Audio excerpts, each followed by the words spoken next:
नमस्कार दोस्तों, study point में आपका स्वागत है। मैं मोरपाल आपका स्वागत करता हूं। कैसे हैं? उम्मीद करता हूं अच्छे होंगे।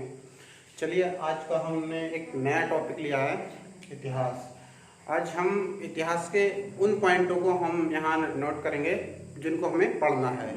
पढ़ना कैसे है, हमारे पढ़ने का तरीका क्या होना चाहिए, उस तरीके से हम इनको पढ़ेंगे। ठीक है। एग्ज़ाम में इतिहास से बहुत सारे क्वेश्चन पूछे जाते हैं। हर एग्जाम में इतिहास से ज़्यादातर क्वेश्चन पूछे जाते हैं, तो हम उन्हीं टॉपिक के बारे में हम बात करेंगे जिनके बारे में हमें पढ़ना होता है और ज़्यादातर क्वेश्चन बनते हैं। देखिए, कई लोग बोलते हैं कि इतिहास बहुत ही ज़्यादा विस्तृत सब्जेक्ट है और बहुत ही कठिन सब्जेक्ट है। तो विस्तृत सब्जेक्ट वास्तविकता में है ये, लेकिन हम अगर इसको एक क्रमिक रूप से पढ़ेंगे, यानी एक चीज़ को जोड़ के किसी चीज़ से जोड़ के पढ़ते रहेंगे, तो हमें वही एक कठिन चीज़ हमें आसान लगने लगेगी। इतिहास होता क्या है? इतिहास जो पुरानी घटनाओं को हम क्रमिक रूप में जो आज पढ़ते हैं, उसी को हम इतिहास कहते हैं। ठीक है। तो इतिहास को हमने 4 भागों में डिवाइड करके हमें पढ़ना है। ठीक है।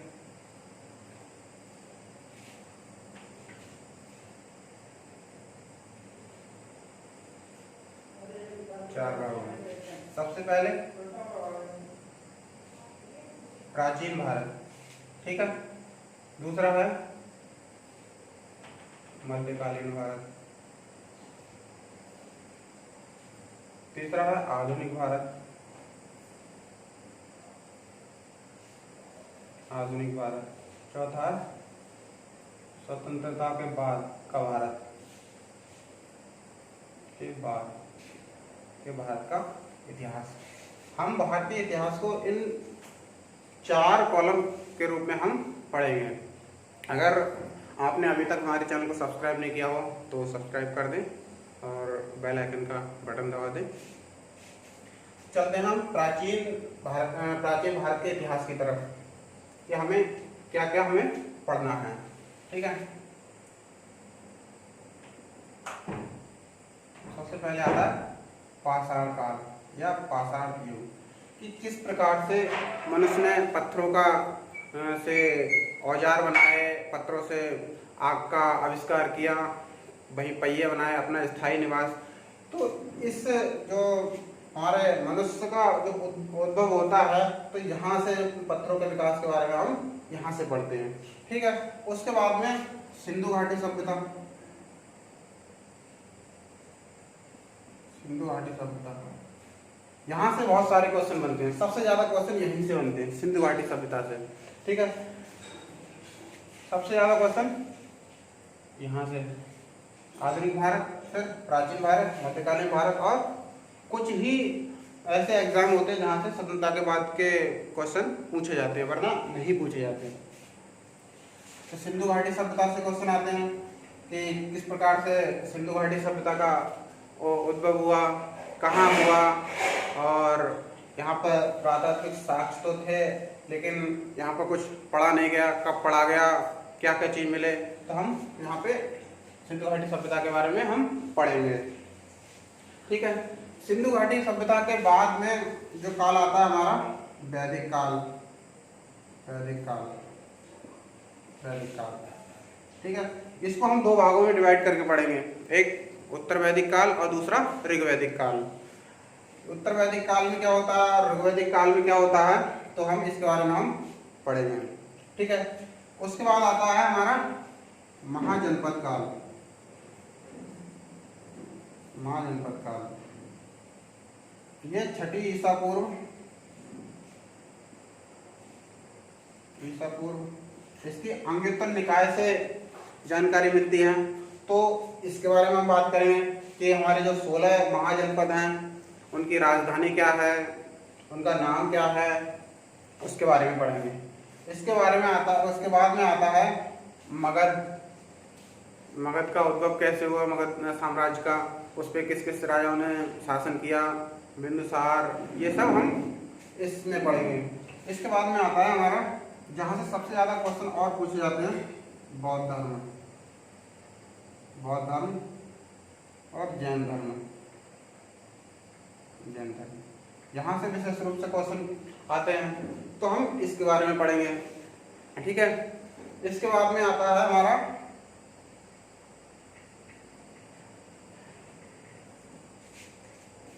मौर्य वंश। मौर्य वंश जैसे चंद्रगुप्त मौर्य, उसके जो वंशज हैं उसके बारे में हम यहाँ पे चर्चा करेंगे। उसके बाद में मौर्योत्तर युग। उसके बाद में गुप्त काल या गुप्त युग। उसके बाद में गुप्तोत्तर काल। ठीक है, इन मौर्य वंश, मौर्योत्तर यानी कि मौर्य वंश के बाद में जो वंश आने वाला है उसको, और गुप्त युग और गुप्तोत्तर काल के बारे में हम पढ़ेंगे। ठीक है, उसके बाद में हम पूर्व मध्यकाल यहाँ लिख लेते हैं हम। पूर्व मध्यकाल, पूर्व मध्यकाल यानी जो राजपूतों का काल है उसके बारे में हम पढ़ेंगे। मध्यकालीन से पहले का जो काल आता है उसे हम पूर्व मध्यकाल बोलते हैं, तो इसके बारे में हम पढ़ेंगे। उसके बाद में मध्यकालीन भारत के बारे में आते हैं। मध्यकालीन भारत में आता है सल्तनत काल।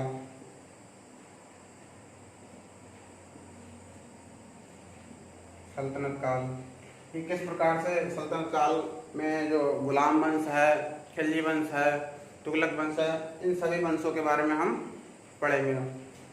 उसके बाद में आता है मुगल वंश। मुगल वंश किस प्रकार से बाबर आता है और बाबर के वंशज जो होते हैं हुमायूं, जहांगीर, अकबर, शाहजहां, औरंगजेब, दारा शिकोह, इन सभी के बारे में हम मुगल वंश के अंतर्गत पढ़ेंगे। उसके बाद में मुगल वंश के साथ ही एक दक्षिण भारत में एक बहुत विस्तृत साम्राज्य था और उससे रिलेटेड क्वेश्चन एग्जाम में बहुत आते हैं, उसका नाम है विजयनगर साम्राज्य। विजयनगर साम्राज्य, इसको हरिहर और बुक्का ने अपने जो पिता थे उनके नाम पे, संगम वंश के आधार पे इसको विजयनगर की स्थापना की थी।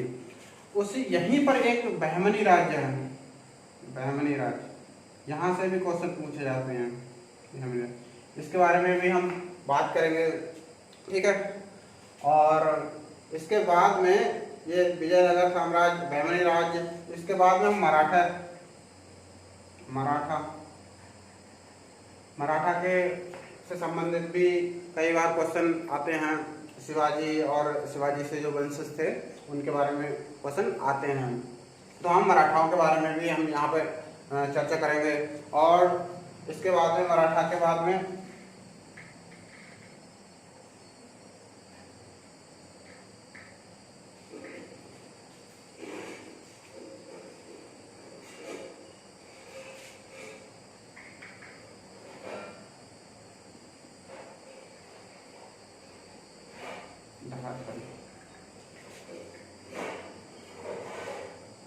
धार्मिक आंदोलन, धार्मिक सुधार आंदोलन, धार्मिक सुधार आंदोलन। ठीक है, जैसे कि राजा राम मोहन राय, ये राजा राम मोहन राय ने ब्रह्म समाज की स्थापना की और धार्मिक सुधार आंदोलन में विशेष महत्वपूर्ण भूमिका निभाई, तो हम उसके बारे में यहाँ पर पढ़ेंगे। ठीक है, उसके बाद में इसका पतन हो जाता है, तो इसके तुरंत बाद आते हैं यूरोपीय कंपनी या फिर सीधे अंग्रेजों का आगमन होता है। ठीक है, कि अंग्रेज आते हैं और प्लासी और बक्सर के युद्ध के बाद में किस प्रकार से भारत में अपना साम्राज्य स्थापित करते हैं, उसका विस्तार करते हैं, तो इस बारे में हम पढ़ेंगे। उसके बाद में उनकी साम्राज्य विस्तार की नीति, साम्राज्य विस्तार के बारे में पढ़ेंगे। उसके बाद में उनकी क्या क्या, जब साम्राज्य को विस्तार करते हैं तो भारतीयों का शोषण भी करते हैं वहाँ पे, तो किस प्रकार से शोषण किया जाएगा, तो हम शोषण के बारे में भी बात करते हैं। ठीक है। शोषण कौन कौन से? धार्मिक शोषण, सामाजिक शोषण, ठीक है। और इन धार्मिक और सामाजिक शोषण के बाद में भारतीयों में ये धार्मिक और सामाजिक सुधार की भावना उत्पन्न होती है कि हम अंग्रेजों के जो शोषण हो रहा है उससे हम बचें और उसको हम समाप्त करें। तो धार्मिक सुधार आंदोलन होते हैं, धार्मिक सुधार आंदोलन, ठीक है। उसके बाद में 1857 की क्रांति, जो प्रथम स्वतंत्रता संग्राम क्रांति, जो कि प्रथम स्वतंत्रता संग्राम बोला जाता है, इसी में ही देखने को मिलता है प्रथम बार कि अंग्रेजों के विरुद्ध किस प्रकार से भारतीय लड़ाई करते हैं और अपनी आज़ादी की मांग करते हैं। उसके बाद में बहुत सारे आंदोलन होते हैं, स्वतंत्रता आंदोलन, ठीक है, स्वतंत्रता के लिए आंदोलन, जिसमें कई लोग भाग लेते हैं, किसान, जनजाति लोग और महात्मा गांधी जी के नेतृत्व में जो आंदोलन होते हैं उनसे भी क्वेश्चन आते हैं, ठीक है। तो यहाँ पे किसान आंदोलन कौन कौन से होते हैं, जैसे मोपला आंदोलन, ये सब किसान, और फिर उस किसान ही नहीं बल्कि जनजाति भी साथ में आंदोलन करती हैं, छात्र भी आंदोलन करते हैं। और उसके बाद में गांधी जी का आगमन होता है दक्षिण अफ्रीका से, उसके बाद में चंपारण खेड़ा आंदोलन, ये सब, उसके बाद में असहयोग आंदोलन, ये सब गांधी जी के नेतृत्व में होते हैं। तो हम बाद में गांधी जी के बारे में पढ़ेंगे। यहाँ से ज़्यादा क्वेश्चन नहीं बनते हैं, यहाँ से केवल गुटनिरपेक्ष की नीति पढ़ेंगे हम, की नीति पढ़ेंगे। और यहाँ पे जो योजना आयोग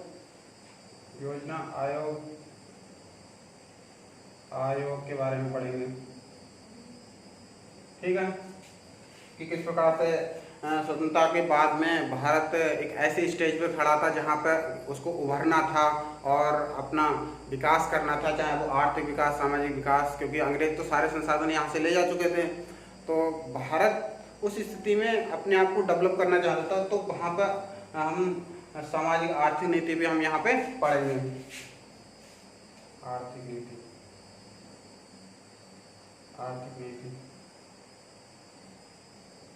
इसके बारे में भी हम पढ़ेंगे। तो इतिहास को हम एक क्रमिक रूप से अगर पढ़ें तो हमें बोरिंग सब्जेक्ट नहीं लगेगा, हम नहीं उबेंगे और अच्छे से इसको समझेंगे। देखिए, इतिहास को रटना नहीं है, इतिहास कोई रटने की चीज़ नहीं है। यहाँ पर केवल आप अपना याद रखें कि हमारा क्रम क्या चल रहा है, किसी चीज़ को अगर जोड़ के पढ़ रहे हैं तो हमारा क्रम क्या है, ठीक है। उसके बाद में हम कुछ चीज़ों को और यहाँ पे डिस्कस करेंगे कि इन जो काल हैं या फिर कोई भी हम पढ़ने के जो टॉपिक पढ़ रहे हैं उसको हम मैप से, चार्ट से और जो हमारी सन है उससे हम कैसे याद कर सकते हैं। सन को इस प्रकार से याद करें कि एक सन से दूसरी सन को जोड़ के पढ़ें, और कोई भी स्थान है उसको नक्शे में देखें कि ये स्थान है कहाँ पे, उसको जोड़ के पढ़ें। और जैसे इस प्रकार से हमने चार्ट बनाया है, ऐसे ही चार्ट के रूप में भी हम पढ़ सकते हैं। तो हमारा जो इतिहास का सब्जेक्ट है बहुत ही इंटरेस्टिंग सब्जेक्ट हो जाएगा और ज़्यादा से ज़्यादा क्वेश्चन हम एग्जाम हॉल में बना पाएंगे, ठीक है। तो इस वीडियो में फ़िलहाल यही कि हमें पढ़ना कैसे है, इतिहास को समझना कैसे है और अच्छे से हम समझ में आए, तो इसी के बारे में हमने बताया। अब नेक्स्ट जो वीडियो आएंगी तो हम जो टॉपिक यहाँ पे लिखे हैं उन्हीं के बारे में हम क्रमवार पढ़ाते चले जाएंगे, ठीक है। जिस प्रकार से देखिए, यहाँ जो वीडियो बनती हैं, वीडियो बनाने या फिर टीचर का पढ़ाने का उद्देश्य यही है कि आपको एक मार्गदर्शक मिले, ठीक है। पढ़ना आपको है, खुद को मेहनत करनी है कि किस प्रकार से पढ़ना है, ये केवल कोचिंग बता सकता है, ठीक है। और आपको किस प्रकार की रणनीति बनानी है, क्या क्या सब्जेक्ट पढ़ना है, उन सब्जेक्ट में क्या क्या पढ़ना है, कैसे पढ़ना है, तो वही सब टीचर बता सकता है। और अन्यथा जो पढ़ाई का जो करने का है वो खुद ही करना पड़ेगा, ठीक है। तो अगर हमारे चैनल को अभी आपने सब्सक्राइब नहीं किया हो तो सब्सक्राइब कर दें।